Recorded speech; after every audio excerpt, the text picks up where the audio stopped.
ஒரு வேலையை கிரியேட் பண்ணி தரணுங்கிறதுக்காக தான் எல்லாரும் படிக்கிறா.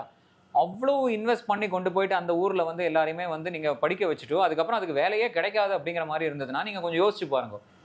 கிடைக்கும், நாங்க நம்பிக்கையில போறோம் அப்படின்ட்டு நீங்க ரொம்ப பாசிட்டிவா பேசிட்டு இருந்தீங்கன்னா பேசிட்டே இருக்க வேண்டியதுதான்.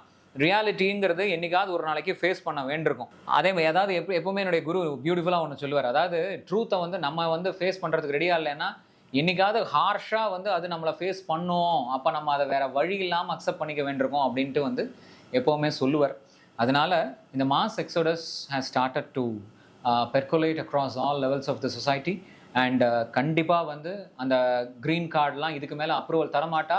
இன்னும் அடுத்தடுத்து எப்படி எடுத்துன்னு வருவான்னா, இந்த பீரியட்லுக்கு தாண்டி அமெரிக்காவுக்கு வந்த வாழ்க்கெல்லாம் க்ரீன் கார்டு கிடையாது, இல்லை வாங்கின வாழ்க்கெல்லாம் நாங்கள் கேன்சல் பண்ணுறோம் அப்படிங்கிற மாதிரிலாம் எடுத்துகிட்டு வருவா. ஸோ என்ன ஆகும்னா, உங்களுக்கு without any choices left, you will be forced to take a decision to come back to India.